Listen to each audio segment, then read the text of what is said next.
કૃષ્ણમ સેવા સમિતિ charitable trust દ્વારા વડોદરા શહેરના ગોરવા સહયોગ ગાર્ડન ખાતે શ્રીમદ ભાગવત કથાનું આયોજન કરવામાં આવ્યું। સંસ્કારી નગરી વડોદરા શહેરના ગોરવા સ્થિત પાલિકાના સહયોગ ગાર્ડન ખાતે તારીખ 25 થી 31મી જાન્યુઆરી સુધી શ્રી કૃષ્ણમ સેવા સમિતિ ચેરિટેબલ ટ્રસ્ટ વડોદરા દ્વારા રાજેશભાઈ પાઠકની અધ્યક્ષતામાં શ્રીમદ ભાગવત કથાનું ભવ્ય આયોજન કરવામાં આવ્યું છે। અયોધ્યાના પ્રશાંતજી મહારાજના સ્વકંઠે સંગીતમય શ્રીમદ ભાગવત કથાનું રસપાન ભક્તોને કરાવાશે।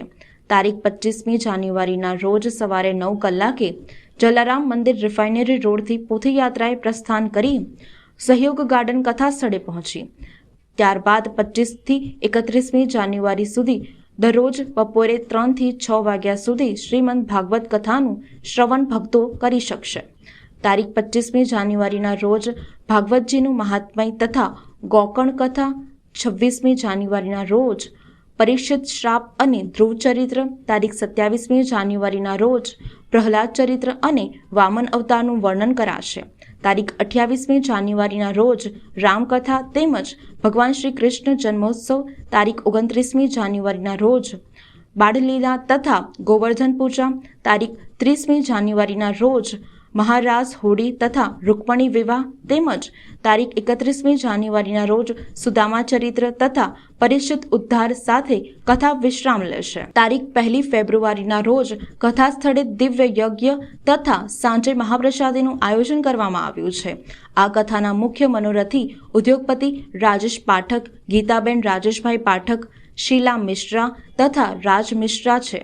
શ્રીમદ ભાગવત કથામાં ઇસ્કોન મંદિરના નિત્યાનંદ સ્વામી, ગાયત્રી ઉપાસક હર્ષદ બાપા, રાજકીય અગ્રણીઓ તથા અન્ય મહાનુભાવો ઉપસ્થિત રહેશે।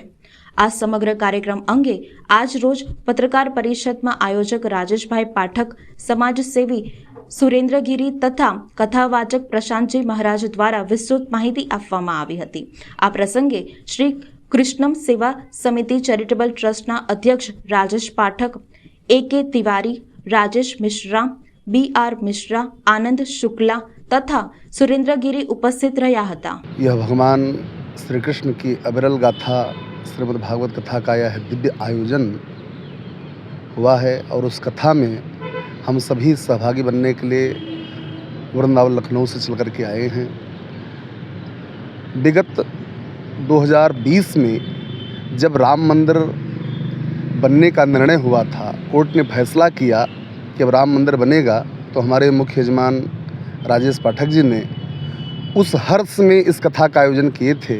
और उस समय पर जब कोरोना का महामारी संकट आया हमारे देश में, उस संकट से हम लोग भी प्रभावित हुए कि यह कथा उस समय 4 ही दिन चल पाई थी, पूरे समय तक नहीं चल पाई थी।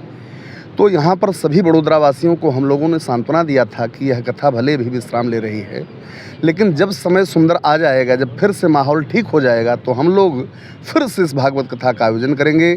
और हमारे पाठक जी ने उस समय ही संकल्प लिया था कि जब राम मंदिर बन जाएगा तो एक बार फिर से हम यह कथा इस बड़ोदरा की धरती पर फिर से रखेंगे। और भगवान की कितनी बड़ी कृपा कि वह अवसर फिर से हम लोगों के लिए आ गया कि अयोध्या में दिव्य और भव्य राम मंदिर बन करके तैयार हो गया। पूरे देश के लोग भगवान राम जी का दर्शन करके स्वयं को धन्य कर रहे हैं। हमारा गुजरात ही नहीं, अपितु भारतवर्ष ही नहीं, पूरे विश्व के लोग राम जी का दर्शन करने के लिए इस समय हमारे दिव्य धाम अयोध्या में आ रहे हैं। और हम लोग भी इस बात को लेकर के हर्षित हैं कि भगवान का दिव्य मंदिर बन करके तैयार हो गया। उस हर्ष में एक बार पुनः इस भागवत कथा का आयोजन हुआ है। और इस आयोजन में एक बार मैं पुनः सारे बड़ोदरा के भक्तों को, जितने भी भगवान के भक्त हैं, सबको आहूत करूँगा कि सभी लोग इस कथा प्रांगण में आ करके इस कथा में सहभागी बन करके आप लोग यहीं से भगवान राम के दर्शन का शुभ लाभ लेंगे और भगवान की अमृतमयी कथा से अपने जीवन को धन्य करेंगे। भगवान श्री कृष्ण और भगवान श्री राम जी दोनों एक ही रूपक हैं और उनके रूप में ही इस भागवत कथा में भी एक दिन में हम लोग राम कथा का आयोजन करेंगे और राम कथा दिव्य रूप में यहाँ पर गाई जाएगी। इसलिए मैं आप सभी भक्तों को चाहूँगा कि जितने भी जनमानस इस बड़ोदरा की धरती पर हैं, वैसे तो इसका प्रसारण भी पी न्यूज़ चैनल पर होगा, लाइव प्रसारण जो भक्त जहाँ पर रहेंगे पूरे विश्व में बैठ करके इस कथा का आनंद ले सकते हैं। लेकिन फिर भी कथा प्रांगण में बैठ करके आप लोग कथा का आनंद लें, इसके लिए मैं सारे जनमानस को आमंत्रित करता हूँ। सबसे निवेदन करूँगा कि सब लोग इस भगवान की कथा से जुड़ें। हमारे मुख्य यजमान राजेश भाई पाठक जी, गीताबेन, शीला मिश्रा जी जो इस कथा के मुख्य यजमान होंगे, और वैसे सह यजमान हमारे बहुत सारे भक्त लोग हैं।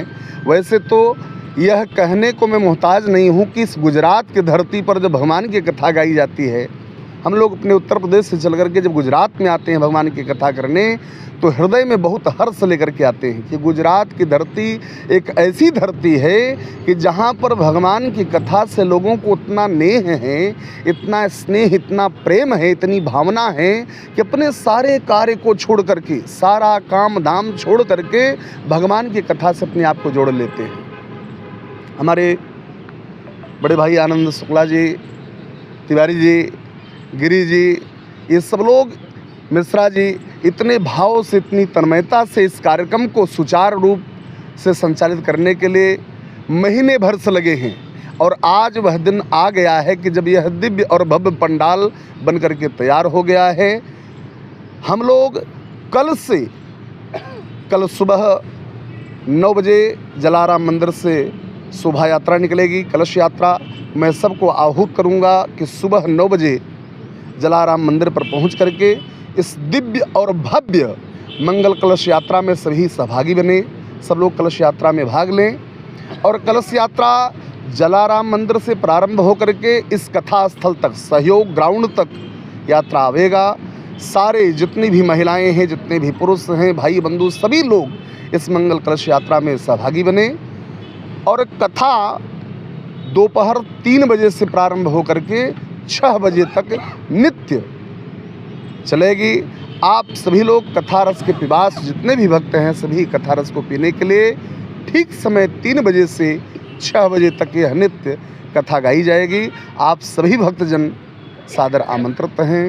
सबको मैं चाहूँगा कि अपने समस्त कार्यों को संपूर्ण करते हुए આપણા સહયોગ ગાર્ડન ઉપર શ્રી કૃષ્ણમ સેવા સમિતિ ચેરિટેબલ ટ્રસ્ટ દ્વારા કાર્યક્રમ રાજેશભાઈ પાઠકે શ્રીમદ ભાગવત કથાનું આયોજન કર્યું છે। કાલે 25 તારીખે કથાનો આરંભ થઈ રહ્યો છે। જે કથા આપણે રામ જન્મભૂમિ અયોધ્યા ત્યાંથી જ અવધમાંથી મહારાજ આવ્યા છે। મહારાજ આવીને અહીંયા કથા કરી રહ્યા છે કે ભાઈ કે રામ જન્મભૂમિ બની છે। તો આ સહયોગ ગાર્ડન પોલીસ ચોકીની બાજુમાં છે, ત્યાં અમે લોકો આ રાજેશભાઈ પાઠક દ્વારા આ આયોજન કરવામાં આવ્યું છે કથાનું। અને કાલે 25 તારીખથી શરૂ થશે અને 3 થી 6 વાગ્યા સુધી અહીંયા કથા ચાલવાની છે। આગળ શું કાર્યક્રમ રહેશે? એની અંદર છે ને ભગવદ્ ગીતા કથા છે, પછી ભગવાનનું જન્મ એ રાખવાના છે, પછી બધા આપણા મહાનુભાવો અને રામ ભક્તોને બોલાવીને અહીંયા આરતીનું આયોજન રાખ્યું છે। એ રીતેનું સરસ કે રામ જન્મભૂમિ જ્યારે આટલું ત્યાં ચાલુ થયું છે તો અહીંયા ભગવાનને કથા થાય અને બધાને ભેગા કર્યા છે। સવારે શોભાયાત્રાનો કાર્યક્રમ કરવામાં આવ્યો છે।